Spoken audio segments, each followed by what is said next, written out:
So a couple of weeks ago, we saw the miraculous deliverance of Jerusalem. A couple of weeks go by, it can be easy to forget what we looked at. But you remember the Lord destroyed 185,000 people of the what invading army?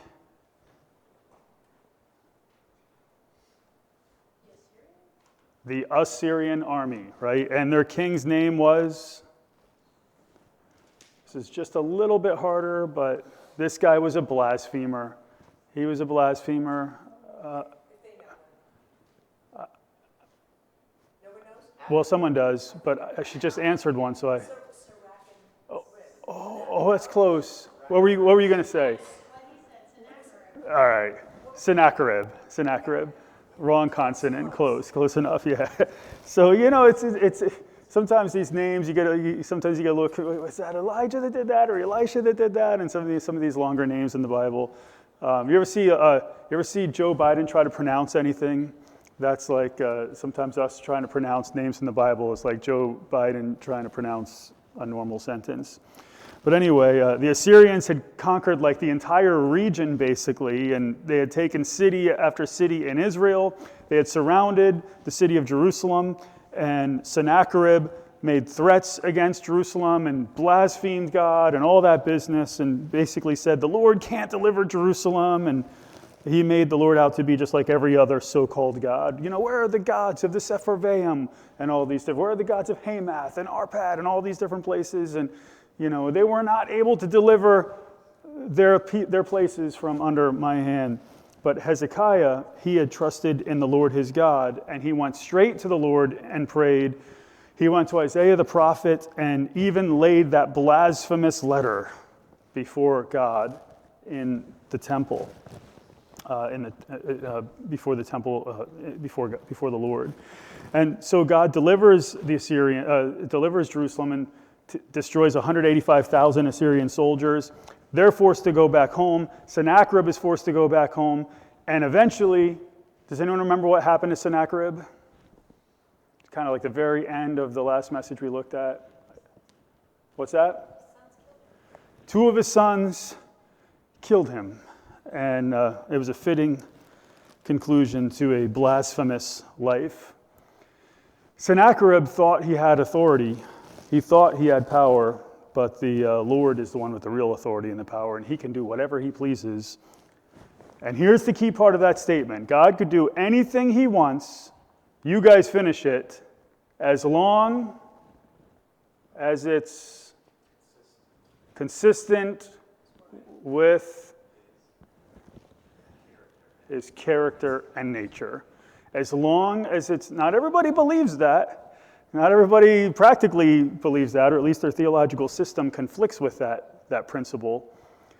But in the scriptures, God can do whatever he wants as long as it's consistent with his character and nature. And so when lost people ask you stupid questions like, and there are such things as stupid questions. There are stupid, there's no such thing as a stupid, can God lift a rock? Can God make a rock that's too heavy to lift? And stupid questions like this. God can do anything he wants as long as it's consistent with his character and nature. So Hezekiah is looking pretty good right now, because here he had withstood this onslaught. He had had this enemy army come in that had surrounded all the surrounding territories. And while that had happened, and while the opposing army was at the city, he was encouraging his people to trust in the Lord, and that God would take care of them. And God came through. Hezekiah was right, and that makes him look pretty good.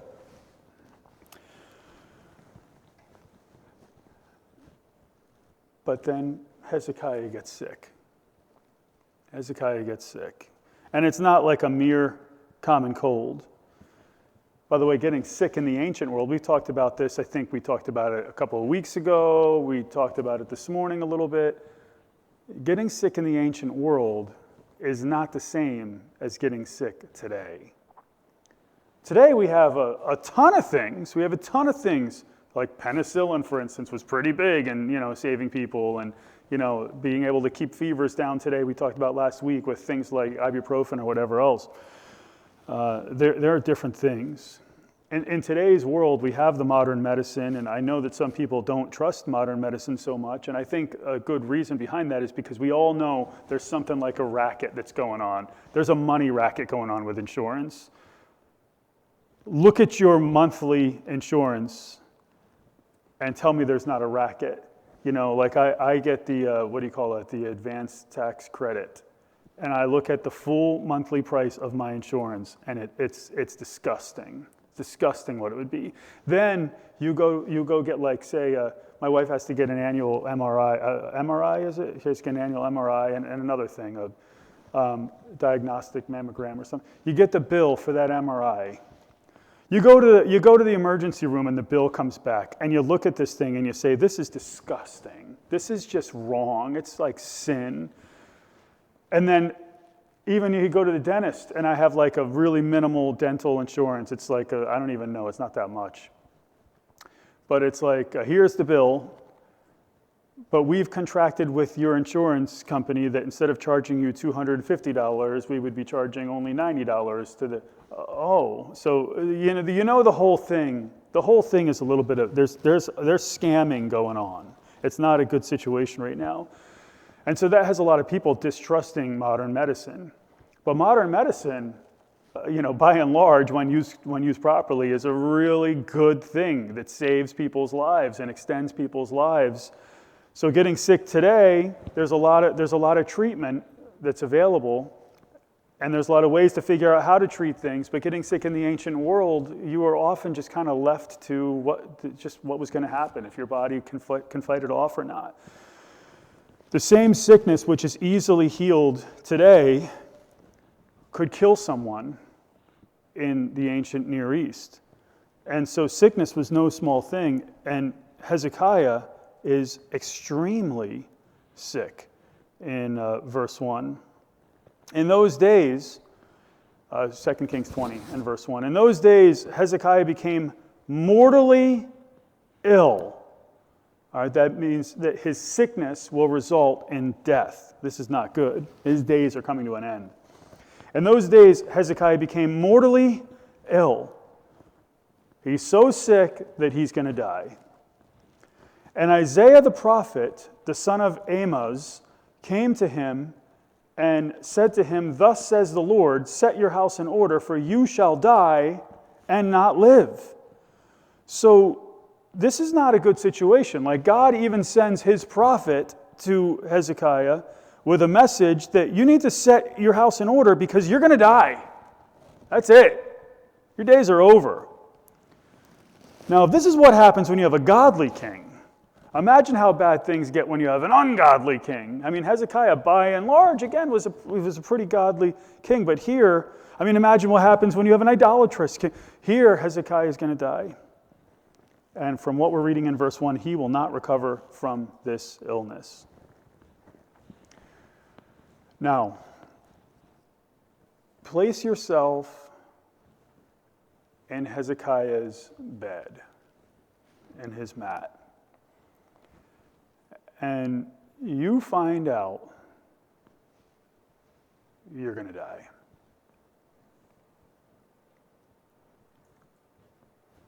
In our context, it would be like going to the doctor running a few tests on you, and you finding out that you have stage 5 cancer, and you have a week or two to live. Or you have some rare illness, and you have days left and you're going to die. That's not easy news. For me, that would, I'd have to figure out how to deal with that news. I'm not ready to go. I know some Christians, oh yeah, take me tomorrow, I'm ready to go.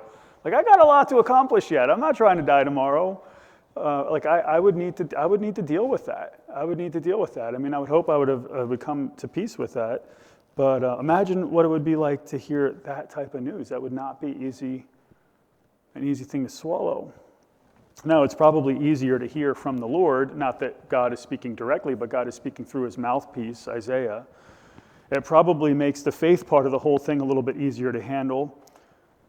but faith has never really seemed to be a big problem. I mean, for the most part in Hezekiah's life, this is terrible news. This is some of the worst news you can get. Some of it. I mean, there's worse things that could happen, but this is from a certain human perspective, this can be really bad news. Notice Hezekiah's response. Then he, that is Hezekiah, then he turned his face to the wall and prayed to the Lord, saying, "Remember now, O Lord, I beseech you, how I have walked before you in truth and with a whole heart, and have done what is good in your sight." And Hezekiah wept bitterly. So the first thing I see here is that he turns his face to the wall. What wall would you think, if we said there's a wall today that Hezekiah might have turned his face toward, what wall do you think that would be if you were trying to answer that question in the 21st century? You say, what wall do you think that would be? I would just think the wall that he was sitting next to. That might be the right answer, actually, but if we were going to come up with a 21st century answer, what wall do you think in Jerusalem the king of Israel might? Would it be the temple? That may be the right answer. That is probably, I was kind of thinking someone might say, what's that? I was thinking someone might say the Western Wall or the Wailing Wall. Now, why would I say that may not be the case? The Western Wall or the Wailing Wall. What do we, go ahead. So today, that wall is like the last remaining, or one of the main remaining structures left of the temple inside the city. And so, they go there today. I mean, that wasn't necessarily the case in the 8th century BC. So, we can't necessarily interpret based on 21st century context and say, oh, he's facing the Wailing Wall. What we can probably rightly assume is something along the lines of what you said, which is like, listen, he's probably facing the temple. Whichever wall in his palace faces the temple, if he's even in his palace, if he's outside of his palace, perhaps he's facing the wall of the temple complex, one of the walls, whichever wall is nearest to him, perhaps the southern wall, because the city of David was down under there and the palace was down south of it. Whatever the case is, it would be reasonable to assume that that he'd be looking northward towards the temple. That's a reasonable assumption, okay? We don't know. We just don't really know where this is, because the passage doesn't say, and that's not really what the passage is stressing anyway. What the passage is stressing here is the content of his prayer.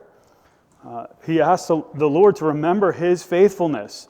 He says, I remember how I have walked before you in truth and with a whole heart. So we're seeing his life. I mean, this is not like necessarily a proud response. This is actually a repentant response here. Remember that I walked before you. Remember that I did it with a whole heart. Remember that we have done here what is good in your sight. And Hezekiah has done a lot of good things in the sight of the Lord, like, for instance, removing the high places in chapter 18 and verse 4, and trusting in the Lord his God in 18 and verse 5, and clinging. The scripture says that he clung to the Lord his God in chapter 18 and verse 6. So here he's praying for the Lord for mercy, and he weeps bitterly, which shows us the complete anguish of his heart. And I think we would all, at some level, I think we probably all feel that way at some level. Now, there are some rare instances where maybe you're in a lot of pain and you're in a lot of suffering, and you find out it's the very end, and perhaps you've just kind of had it with the pain and suffering, and you think this is okay. I'm okay with this. It's my time to go. But it might take you a little bit to get there. Here's a guy who, when he initially finds that he's going to die, he weeps bitterly. And I would argue that almost every single person in this room, if given that same news, would respond almost the same way. Well, I mean, as far as the weeping part, hopefully we would respond in prayer and in humility and that type of stuff. But as far as the pain goes, I would imagine all of us would respond that way. Well, look at the response. Look at the Lord's response in verses 4, 5, and 6.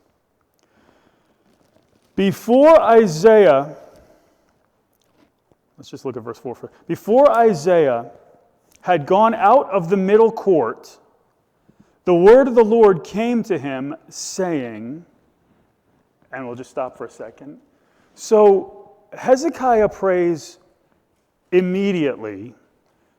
As the prophet, as Isaiah is walking out of the palace complex, before he's even out of it, in verse 4, before he had gone out of the middle court, or perhaps if they were in the temple complex, we don't really know for sure where they are at this point.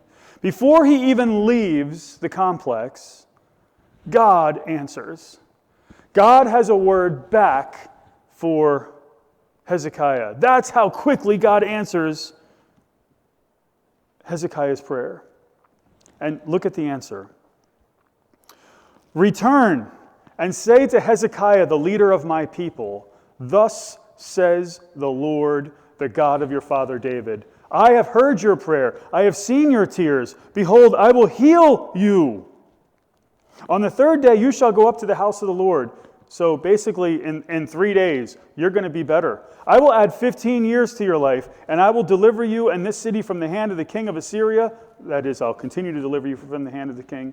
And will defend this city for my own sake and for my servant David's sake. So he hears Hezekiah's prayer. He sees Hezekiah's tears. He sees Hezekiah's heart.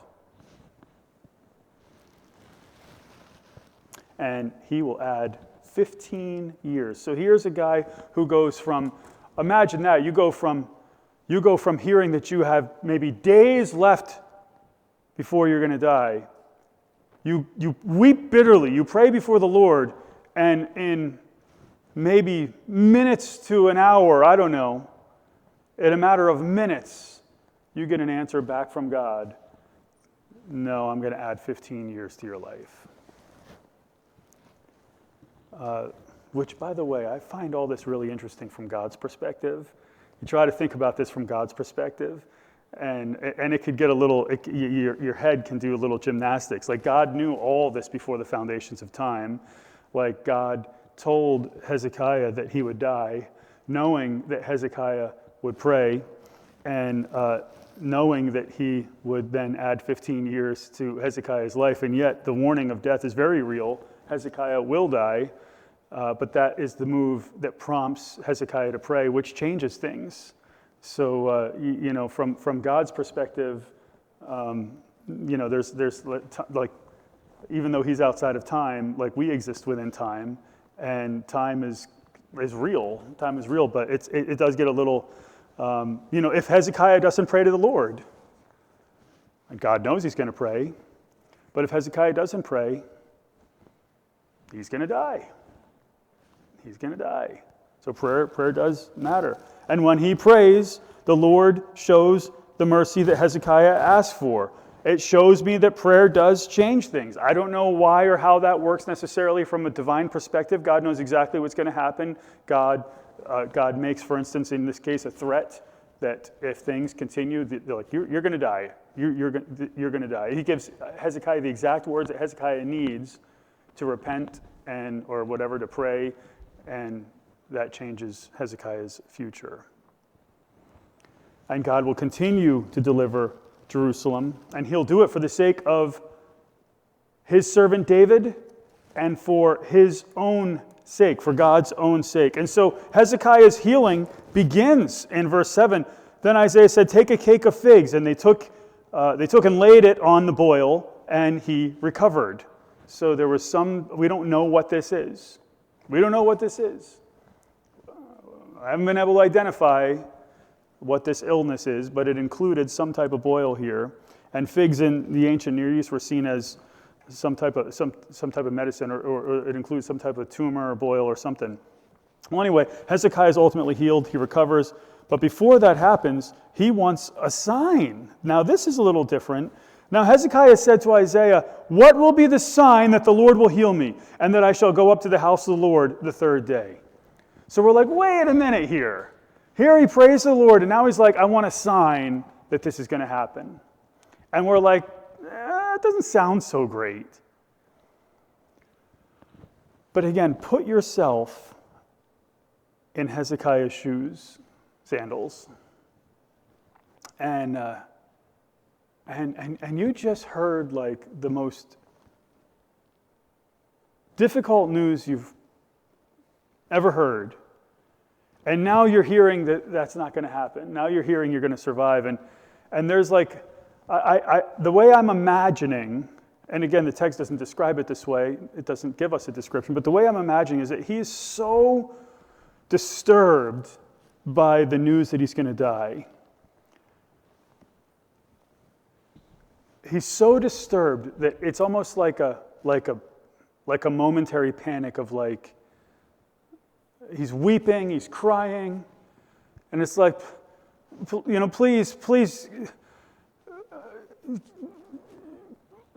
prove to me that that this one's true, that this is the one that I'm going to believe, because I've been told minutes ago that I'm going to die, and now I'm being told that there's an extra 15. Let's not be so hard on Hezekiah. Remember, Hezekiah is not perfect. He's a sinner just like we are. There's nobody not the most spiritual person not even Mr. Metcalf. Those that doesn't have sin. Everybody sins. So you can't hold people, and it's not fair to hold people to a standard of perfection. We shouldn't do it with anyone, and we shouldn't do it with Hezekiah either. But we see his heart. I mean, he's basically, how do I know? How do I know I'm going to recover? How do I know that I'm actually going to get better? It's like a moment like that. And Isaiah can see the pain that's in Hezekiah's heart. And he offers Hezekiah a choice about a sign from God. Isaiah said, "This shall be the sign to you from the Lord, that the Lord will do the thing that he's spoken." We're going to show some grace. The Lord is going to show some grace to Hezekiah here. This is the sign, and you get to pick which one. Shall the shadow go forward 10 steps or back 10 steps? Now, the ancients used certain devices to tell time, like we use, what do you use? I tell time by the sun. Now, I use my cell phone, just like most of you. I see some of you have watches. Who still uses a watch? Who still wears a watch? I think you wear, smartwatch. Does that it has like the time and everything, but do you check the time on your watch? I just can't imagine like unnecessarily wearing my wife you wear something. What is it? A smartwatch. It's one of those cheap ones from Amazon, yeah. I know some of those smartwatches are really expensive. They're like a couple $100 or something, right? What's like the good smartwatch go for? Yeah, Apple Watch. That's a smartwatch. What's that go for? Like a few hundred? Like we got to play the prices right here. I got to understand the price of this thing. 301. So, I see a watch over here. I see a couple watches. So I don't wear a watch. I can't wear. But the ancients, they didn't have watches. They didn't have cell phones to pull out to figure out what time it was. They had things like this. This tells me what time it is, where the shadow is casting on the, you look at that and you get a real good feel for, this is this is where we are in the part of the day that we're in. And this is I'd be thinking like, okay, so I guess, depending on how fast this whole thing works, we're a third the way through the day, something like that, or depending on the angle of it, maybe 2/3 the way through the day. Here is I think I took this picture. I don't remember, but I can't remember. But this is a sundial in the temple complex. I mean, it's not the temple complex today, but it used to be the temple complex. The idea is that the sun, the shadow of the sun from the dial would kind of tell you what time it was. And some people think there was a system of stairs. In fact, a sundial using stairs, the stairs of Ahaz, like something like this. I don't really know. I don't really know how that would even work. But you basically have some type of a sundial, and the shadow can go forward 10 steps. That is, it could go later in the day, or it can go back 10 steps, like it can get earlier in the day. So this is your choice. And for Hezekiah, I think the choice is fairly obvious. If he's looking for some type of assurance, I mean, to see the shadow continue to advance in the direction it normally advances is like, okay, well, that would be something. But to see it go the opposite direction, that would really be something. That's what I would be asking for if I had to make a logical choice. I would choose the hardest thing possible. I would choose it to reverse. And that's what it seems. That's what it seems is what happens here, although it's kind of hard to translate. It's hard to kind of figure out some of what's going on here. But look at verse 10. So Hezekiah answered, "It is easy for the shadow to decline 10 steps, it's to continue to go the direction that it would normally go. No, but let the shadow turn backward 10 steps." So, which would be like an astronomical miracle. If it continues to go in the direction it's going, now if you think about this from like from a scientific perspective, the Earth would just speed up its rotation. If it's going the other way, the Earth would reverse its rotation. And from a scientific perspective, can you imagine the catastrophic results that would come from the Earth stopping its rotation and coming back? So would there be floods? Would the oceans, like, well, I don't know. I don't know. I'm not like a science guy to know what type of catastrophe would result from the Earth stopping its rotation and coming back and then stopping again and continuing. So I can't look at this from a scientific perspective and say, this is impossible because the world as we know it would cease to exist.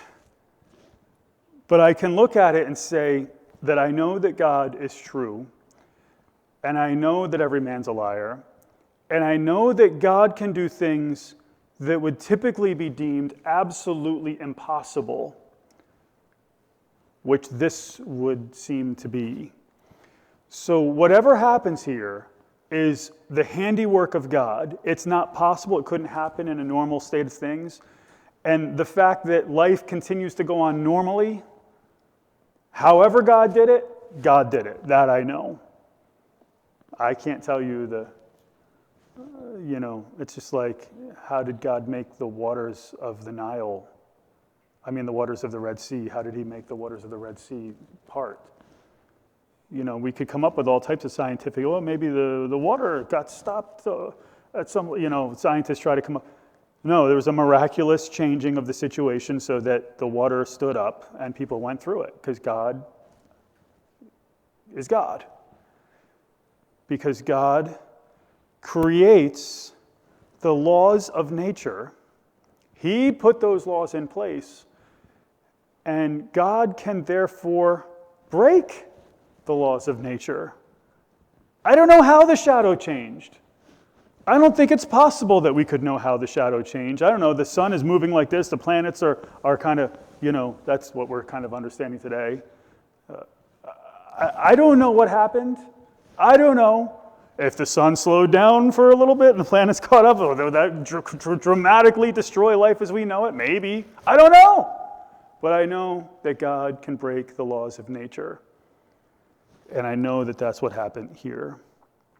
And if I try to figure out the science of it, I could do that with everything we see in the Bible.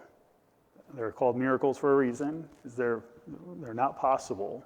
God breaks the laws of nature that he's put in place. And he grants the sign that Hezekiah asked for in order to assuage his fears. In verse 11, and Isaiah the prophet cried to the Lord, and he brought the shadow on the stairway.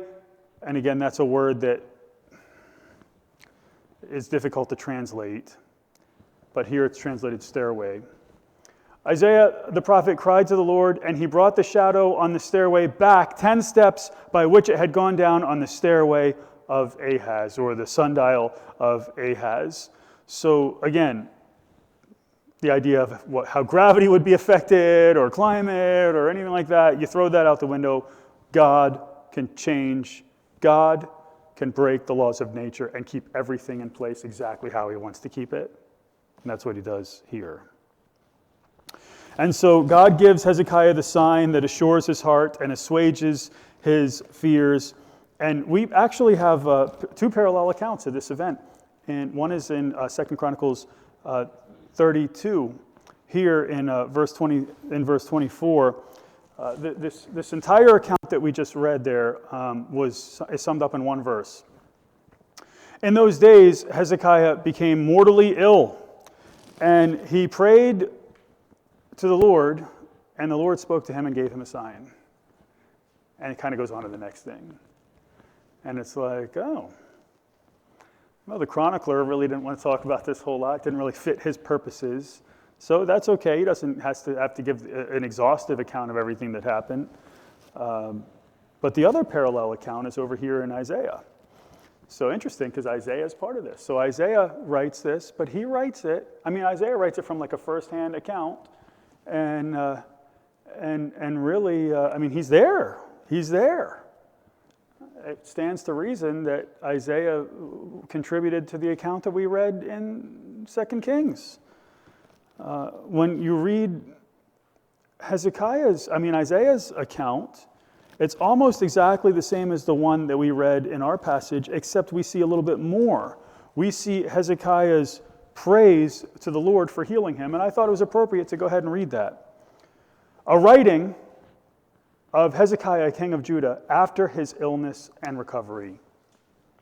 I said, in the middle of my life, I am to enter the gates of Sheol, like enter the place of the dead. In the middle of my life. I was thinking about that. Actually, it's interesting because I don't know why I was thinking about this. Maybe in the back of my mind, this message was working because I wrote this message months ago. I reviewed it. I've been reviewing it on and off for a couple weeks, 3-4 times. And I thought, just before I came to church tonight, I thought, man, I'm 47 years old. I'm in the second half of my life. I thought, if my kids might say, oh, you're not in the second half. I'd have to be 95. I'd have to live to 95 to still be in the first half of my life. So, it's possible, but I'm pretty sure I'm in the second half of my life. Hopefully, I'm not in the last third of it. If I'm in the last third of it, I'm not going to last that long. I guess maybe 65, I think, would put me in the last third. I don't remember, what's 24, 48, no, 23, 46, 69. So I'd be, if I die by the time I'm 69, I'm in the last third of my life. I don't really like hearing that. Some of you guys, you could do other math and, it doesn't, these aren't great prospects. But Hezekiah here says, in the middle of my life, I am to enter the gates of Sheol, the place of the dead. I am to be deprived of the rest of my years. So you're seeing the pain of a potentially young death. You're seeing his heartache over this. I said, I will not see the Lord in the land of the living. I will look on man no more among the inhabitants of the world. So he's like groaning almost like in agony over this young death that he's going to experience. Like a shepherd's tent, my dwelling is pulled up and removed from me. As a weaver, I rolled up my life. He cuts me off from the loom. Like, in other words, that's it. My days are over. From day until night, you make an end of me. You're seeing this pain. I composed my soul until morning. Like a lion, so he breaks all my bones. From day until night, you make an end of me. Like a swallow, like a crane, so I twitter, and that's not like sending out tweets, okay? That's like a bird, like a bird like chirping, right? It's not Twitter, okay? That's not like the app. Like a swallow, like a crane, so I twitter. I moan like a dove. I've never heard a dove moan, but I think I've heard a dove make no, I don't know. My eyes look wistfully to the heights. O Lord, I am oppressed. Be my security. What shall I say? For he has spoken to me, and he himself has done it. I will wander about all my years because of the bitterness of my soul. O Lord, by these things men live, and in all these is the life of my spirit. O restore me to health and let me live. Might be something a little bit like the prayer that he was making in a little more detail. Lo, for my own welfare I had great bitterness. It is you who has kept my soul from the pit of nothingness, or from the pit of death. For you have cast all my sins behind your back. For Sheol cannot thank you. Death cannot praise you. Those who go down to the pit cannot hope for your faithfulness. Again, dealing with this idea of death and how you can no longer here on earth give praise. And some of the mindset of the ancient world would inform us of that a little bit. It is the living who give thanks to you as I do today. A father tells his sons about your faithfulness. The Lord will surely save me, so we will play my songs on stringed instruments all the days of our life at the house of the Lord. Now Isaiah had said, let them take a cake of figs and apply it to the boil, and so that he may recover. So we're seeing like this kind of different prayer, psalm, whatever it is. Go ahead. What is the chapter? It's Isaiah 38, verses 9 through 20. You see this kind of different prayer? I wouldn't use most of those words or ideas if I were praying to the Lord about this type of thing. But Hezekiah does. Hezekiah does. What we do see pretty clearly is the pain of a potentially young death, a prayer for God to restore him and let him live, confidence in God, the Lord will surely save me, and his praise. We will play songs, my songs on stringed instruments is all the days of our life, a thankfulness for what God has done in restoring him.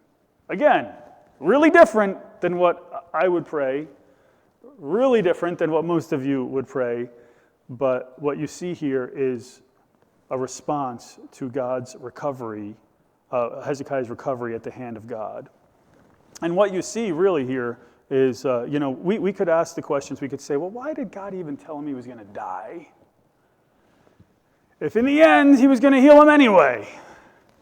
And again, we could go through like these crazy things. But I don't know that I can say I know why. I can't say, what I'm trying to say is I don't know why God told him he was going to die, except that he was going to die. He was going to die. And that when he prayed, God showed grace. That I know. And that's almost all I know when I look at it.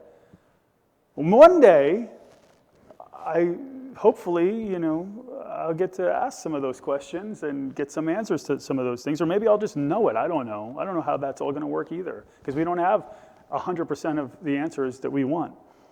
But what we do see is the awesome power of the Lord in this passage, where once again he can make sick and allow a person or allow a person to remain sick, and he can kill or allow a person to die, but he can also heal. And that's what he does here. God condemned Hezekiah to an early death. Hezekiah prayed to the Lord, he called upon God's mercy, and that prayer made a difference because God healed the king and showed mercy. It reminds me a little bit, the same dynamic of when God told, through Jonah the prophet, when God told the people of Nineveh, which was the capital of this major empire, Nineveh, it's the capital of this major ancient Near Eastern, Assyria, Mesopotamian empire, Assyria. So these guys are not good. The Assyrians aren't good. And tells, hey, listen, in 40 days, Nineveh is going to be destroyed. Does he destroy Nineveh? No. Why? Because they repented. Because they prayed, they repented, they got right with the Lord at that moment.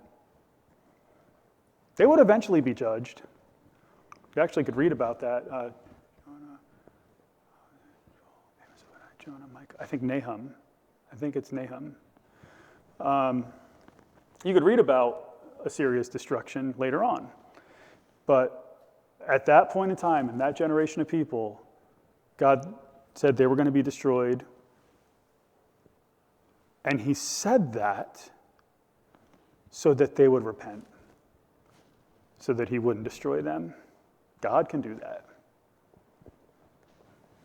And something like that's what happens here.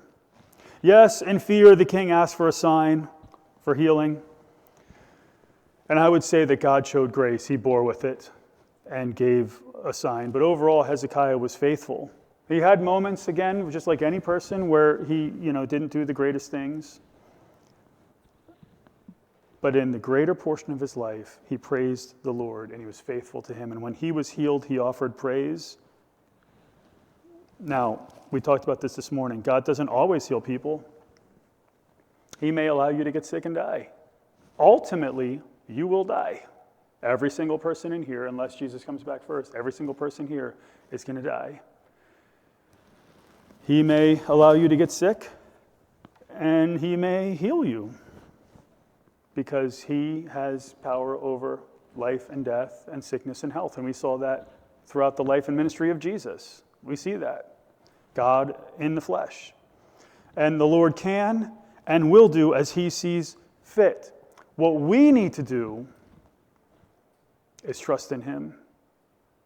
And Hezekiah did something like that in this passage. I wouldn't say Hezekiah was the perfect example of what we should be in this passage. I wouldn't say, hey, let's lay out the fleece. God, I'm going to trust you if I see a shooting star tonight. I wouldn't say that's how we should be trusting God. But again, Hezekiah is not perfect. But I know that we need to trust in him. We need to remain faithful to him in good times and in bad. We need to keep our eyes fixed on him in the worst times of life, pray to him during those times and during good times, and trust that he will always do that which is right, even if it isn't what we want or if it isn't what we think is best for us at this point in time in our lives. And the greatest thing about it is that he did the best for us when he sent his son to come and take our place and die on the cross for our sins. And because of that, we can spend eternity with him. That's the end of our Bible time tonight. If you take your hymnals and turn to 353, it'll be a closing hymn for us. If you need to get right with the Lord, then you do that during this time. If you're not sure you're saved, if you're not sure you're going to heaven when you die, then you be sure to see me before you leave tonight, and we'll get you lined up with someone who could explain the gospel to you more clearly. Stand and sing 353.